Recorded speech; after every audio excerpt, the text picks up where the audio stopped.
Well, in the last few days, the attention of so many in our nation, and indeed the attention of so many in the world, has been focused on the King.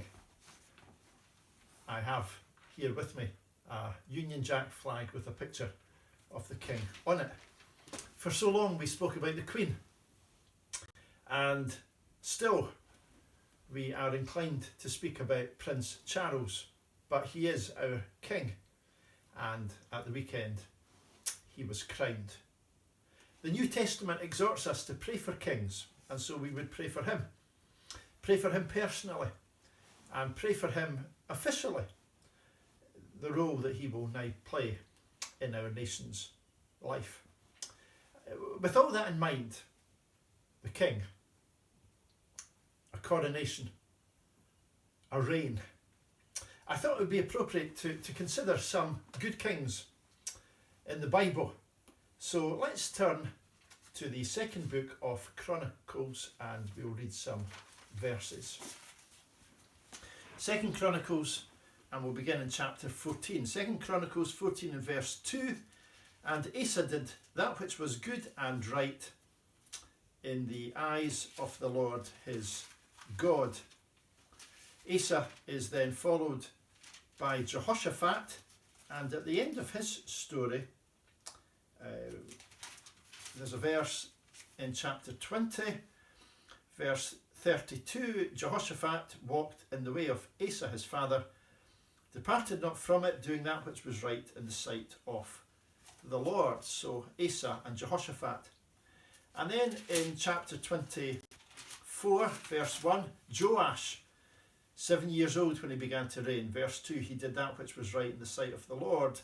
And then there's this qualification, all the days of Jehoiada the priest. Then chapter 25, Amaziah, verse 2, he did that which was right in the sight of the Lord. Again a qualification, but not with a perfect heart. Chapter 26, Uzziah, verse 4, he did that which was right in the sight of the Lord, according to all that his father Amaziah did. Then chapter 27, Jotham, verse 2, he did that which was right in the sight of the Lord, according to all that his father Uzziah did. Chapter 29, Hezekiah, verse 2, he did that which was right in the sight of the Lord, according to all that David his father had done. And then finally, chapter 34, Josiah, verse 2, he did that which was right in the sight of the Lord, and walked in the days of David his father, declined neither to the right hand nor to the left. So I want to consider with you these 8 good kings: Asa, Jehoshaphat, Joash, Amaziah, Uzziah, Jotham, Hezekiah and Josiah. Chapters 14 and 15 and 16 tell the story of King Asa. He starts well. We've read it already, verse 2. He did that which was good and right in the eyes of the Lord his God. He takes away the altars of strange gods. He breaks down images. He builds up. He built, verse 6, fenced cities. And in the day of battle he prays. Look at verse 11. Asa cried unto the Lord his God and said, Lord, it is nothing with thee to help, whether with many or with them that have no power. Help us, O Lord our God, for we rest on thee, and in thy name we go against this multitude. O Lord, thou art our God, let not man prevail against thee. Great words. That, as you might know, are the basis of that great hymn, We Rest on Thee. Our shield and our defender, we go not forth alone against the foe, strong in thy strength, safe in thy keeping tender, we rest on thee, and in thy name we go in faith. Our own great weakness feeling, and needing more each day thy grace to know, yet from our hearts a song of triumph pealing, we rest on thee, and in thy name we go. What is Asa saying? What is he acknowledging? It's this: the sufficiency of God's strength. Against each of these 8 kings, I want to put just a heading, and this is the heading that we're putting against King Asa: the sufficiency of God's strength, one with God as a majority. And because of that, enemies can be defeated. And because of that, energy can be expended. Chapter 15, verse 7, the message of the prophet comes. Be ye strong, therefore. Let not your hands be weak, for your work shall be rewarded. There's a message for you. Be ye strong, therefore. Let not your hands be weak, for your work shall be rewarded. A message heard, a message heeded by Asa. He takes strength, he enters a covenant. He deposes his own grandmother for idolatry, destroys her idol, dedicates silver and golden vessels for the house of God. So far, so good.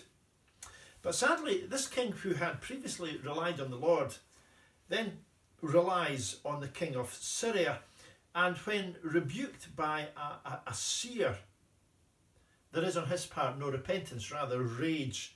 He will not submit to God's messenger. Instead, he sought to silence God's messenger, thrust him in prison. A king no longer walking as he ought, a king no longer walking as he once did. And God again speaks to him very graphically. That king, diseased in his feet. Chapter 16, verse 12. Yet, in his disease, he sought not to the Lord, but to the physicians. Tragic that such a good king ended so badly, forgetting the lesson that he himself once knew and confessed and taught the sufficiency of God's strength. And then in chapters 17 and 18 and 19 and 20, Jehoshaphat, his son, he seeks the Lord, and the Lord establishes his kingdom. The nation under him, the nations around him, bring tribute to him. But then, chapter 18, verse 1, he joined affinity with Ahab. Verse 2 says he went down, a downward step. Affinity with Ahab, association with Ahab, king of Israel. Verse 3, I am as thou art, my people as thy people. He disregards the words of a prophet. He disregards the warning of God. He puts himself in mortal danger, and it takes a miracle to save his life. He returns to his house. Admonished by Jehu, he returns to his senses. He returns to his God. He had led his people astray, and now he personally brings them back. In the battle, God had come to his aid, and in a remarkable way, God does so again. Chapter 20, verse 17. Ye shall not need to fight in this battle. Set yourselves, stand ye still, and see the salvation of the Lord with you, O Judah and Jerusalem. And so without any part played by Judah, the enemy were destroyed and the people were enriched. Jehoshaphat, a king who recognised the value of the scriptures, who desired that all the people should be taught. And so the lesson from Jehoshaphat that he personally learned, the profitability of God's precepts, references in his story to riches. For him, material riches. For us, spiritual riches. Obedience leads to blessing. Disobedience exposes to danger. And then in chapters 23 and 24, the remarkable story of Joash. His grandmother, Athaliah, sought to destroy all the seed royal. That was nothing short of a full-blown satanic attack on the messianic line, seeking to cut it off. A devilish plot to frustrate divine purpose, which fails. That evil purpose fails. For if there's an evil woman, there's also a good woman. A good woman who hides him 6 years in the house of God. And so for 6 years, the number of man, it appears that Athaliah has succeeded. It appears that the plan of man has prevailed above the plan of God.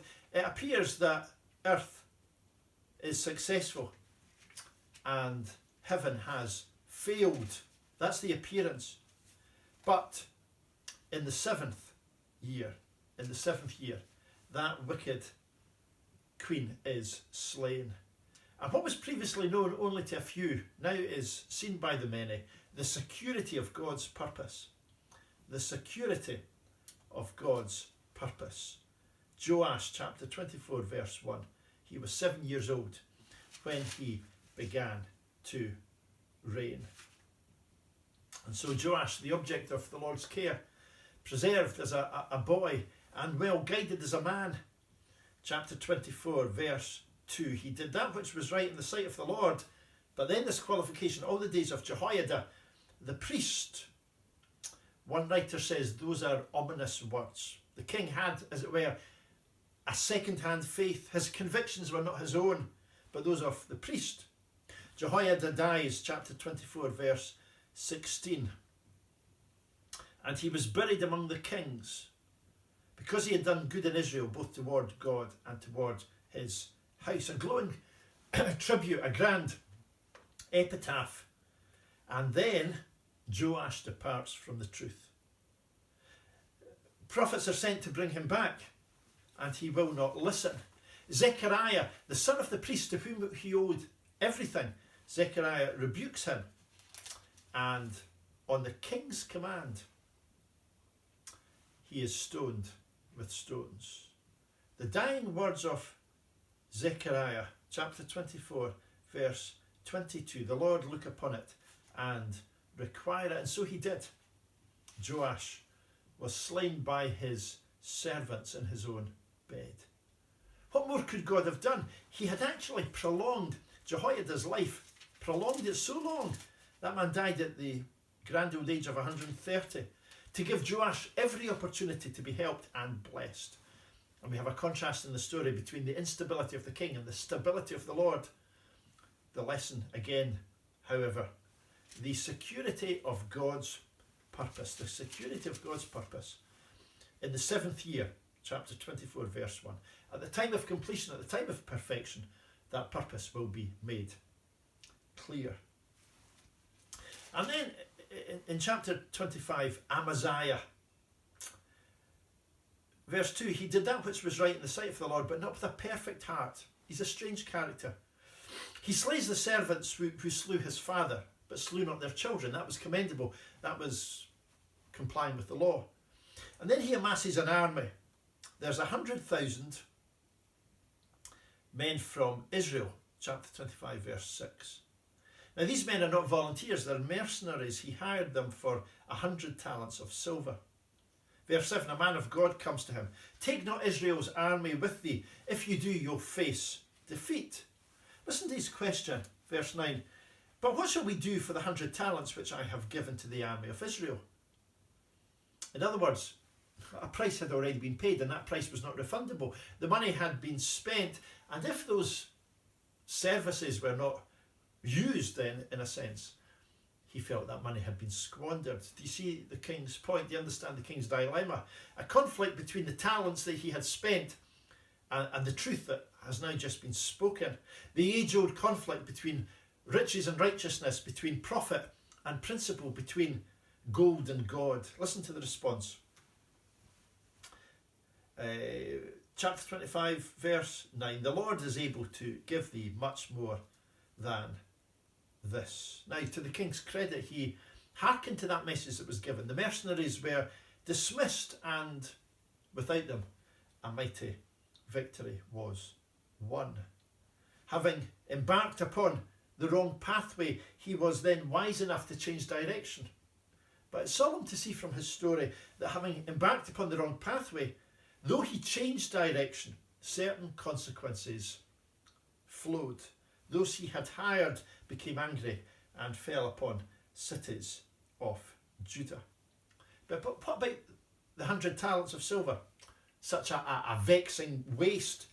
Well, if we turn to chapter 27 and verse 5, we read that Jotham fought with the king of the Ammonites and prevailed, and the children of Ammon gave 100 talents of silver. And so in the reign of the king's grandson, from the Ammonites. The price was paid, and paid with interest, silver and wheat and barley for 3 years. God is no man's debtor. God will repay. Sadly, Amaziah's story declines. He worships the gods of those that he had defeated. He forsook the God who had helped him in victory for the gods unable to save the enemy from defeat. Says Matthew Henry, the greatest absurdity that could be. Promised reward for doing good, loses riches for doing bad, treasures robbed from God's house, treasures robbed from the king's house. This king forgot what he had been explicitly told, the immensity of God's reward.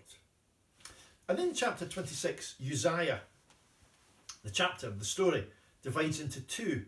It begins with his prosperity. A lost city is restored, old enemies are defeated, towns are built for protection, walls are dug for refreshment. The sphere of his success extended so very far, enemy territory became occupied territory. From Ammonites, gifts were received. Over a wide area, his glory was known. Verse 8, his name spread abroad.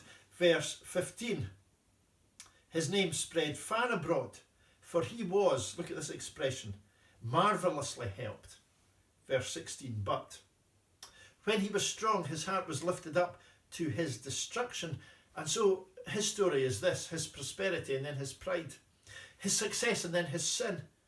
He went into the temple of the Lord to burn incense upon the altar of incense. Why do that? Is he so great in his own eyes that he felt there was nothing he could not do, nowhere he could not go? Verse 17, Azariah the priest went in after him, with him 80 priests of the Lord, valiant men. They withstood him, they rebuked him. It appertaineth not unto thee, Uzziah, to burn incense unto the Lord, but to the priests. This was an act of disobedience to the commandments. More than that, this was an act of dishonour to the coming Christ, the one who alone would combine the offices of king and priest. The message is clear, simple, stark. King, go out. But no, verse 19. Uzziah was wroth. He did not heed the declaration of the priests. He came under, because of that, he came under the discipline of the Lord. Leprosy rose in his forehead. The man who was a king, the man who was a soldier and a builder and a farmer and an engineer, but a man who was not content with all those different roles, a man who wanted to become something else. He wanted to become a priest. A man who did become something else, not a priest. He became a leper unto the day of his death. He lost his position as king.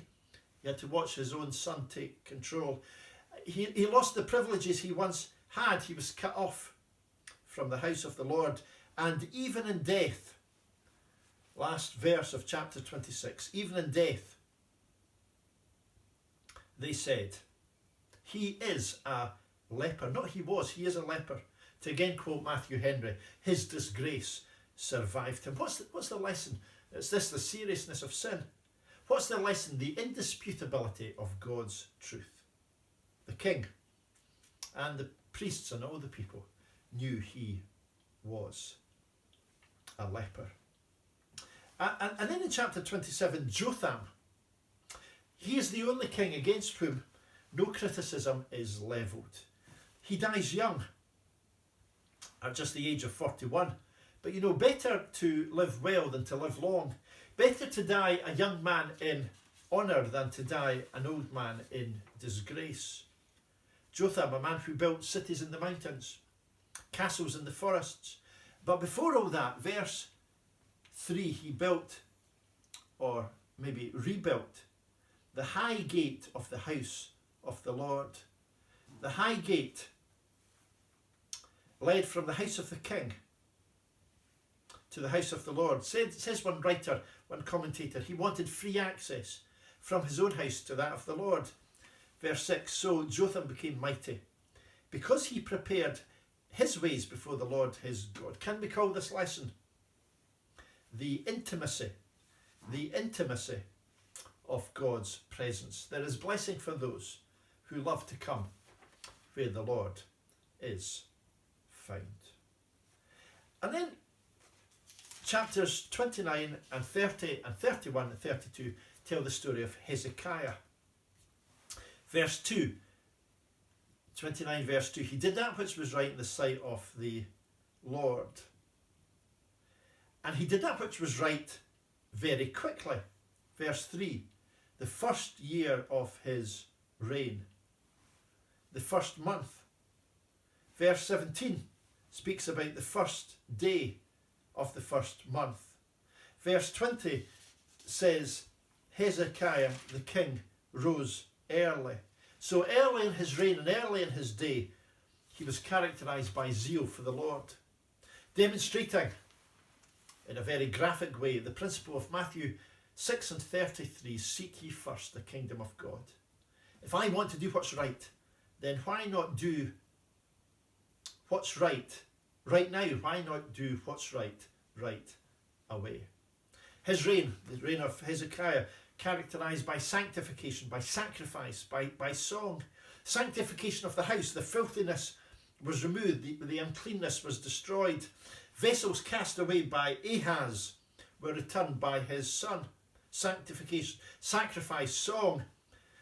Verse 27 of chapter 29 is lovely. When the burnt offering began, the song of the Lord began. A good exercise.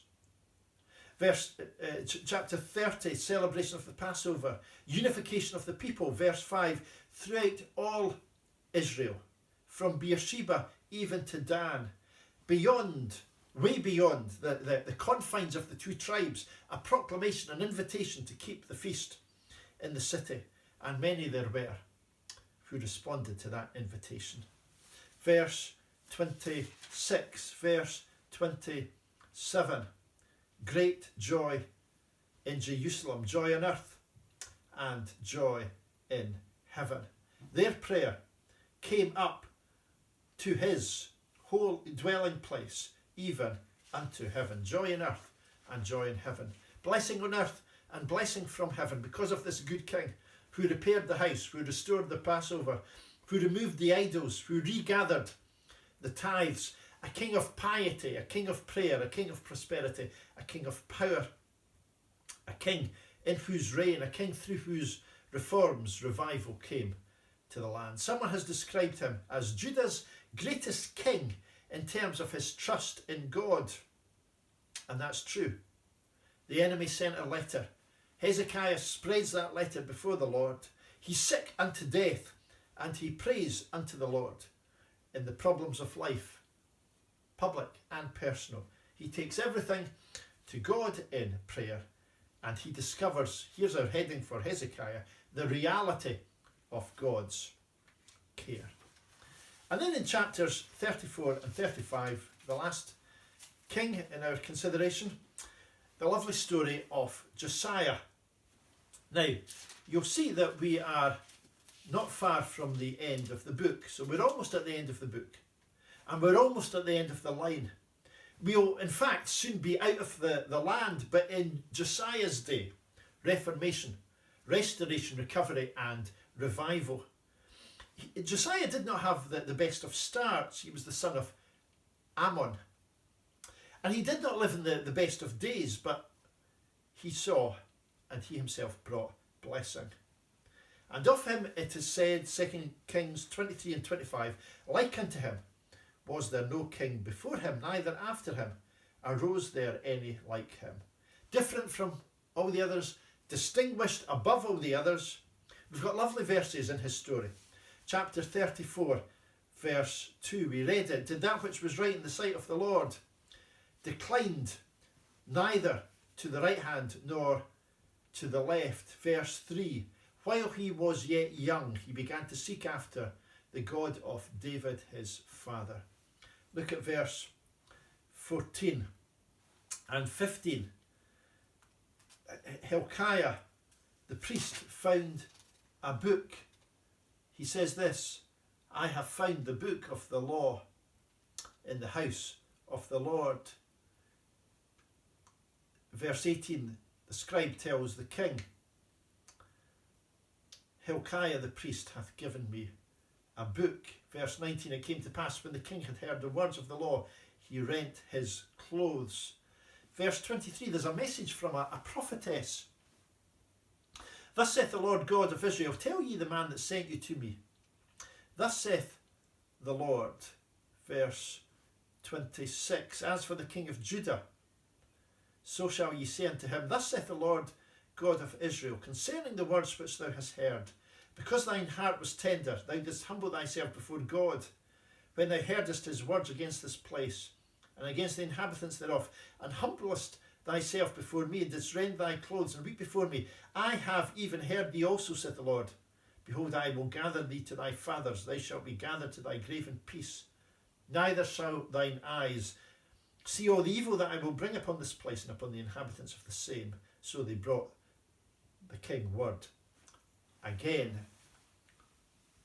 verse 23, last verse of the chapter. Josiah took away all the abominations out of the countries that pertained to the children of Israel, made oath that were present in Israel to serve, even to serve the Lord their God. And all his days they departed not from following the Lord, the God of their fathers. Do you get the message? Wrath is coming, but in this man's day.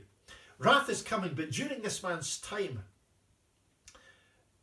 we've got an interruption of judgment. Wrath will be averted. So even in the closing days of a dispensation, even when storm clouds are gathering, blessing can still be known. You know, there was blessing at the end of the era of the judges, 1 Samuel 7, when all the house of Israel lamented after the Lord. There's blessing now at the end of the era of the kings. In Revelation 2 and 3, in that foreshadowing of the church age, the church era, there is blessing towards the end to the angel of the church in Philadelphia, an open door, and no man can shut. I remember reading a statement by Jack Hay in a magazine article, and he said this: we think in terms of survival when we should be thinking in terms of revival. We think in terms of survival rather in terms of revival. But learn from Josiah, the great, the grand, the glad, the glorious truth, the possibility of God's blessing. Josiah's name means, may the Lord heal him. And so the Lord did. And so, at a time in our nation's experience when we're thinking about a king, we've thought about 8 kings of Judah, and commendable things are said about each one. And against each one we've written a heading. Asa, the sufficiency of God's strength. We rest on thee, and in thy name we go. Jehoshaphat, the profitability of God's precepts. He walked in God's commandments and had riches and honour in abundance. Joash, the security of God's purpose. The boy who was hid in the house of God. Amaziah, the immensity of God's reward. The Lord is able to give thee much more than this. Uzziah, the indisputability of God's truth. Solemn lesson, a leper unto the day of his death. Jotham, the intimacy of God's presence, that high gate that led from the palace to the temple. Hezekiah, the reality of God's care. The enemy was remarkably defeated and his life was remarkably prolonged. And then finally, Josiah, the possibility of God's blessing. A king gathered to his grave in peace, preserved from evil that would later fall. I do trust that our little consideration of these 8 kings would provide us with lessons and give us a longing that we might experience days of blessings, the days of blessing that some of them experienced. And particularly think about Josiah, the closing days of a dispensation, an era, a period of time. And yet in his day, wrath was averted, blessing was known. May that be true of us.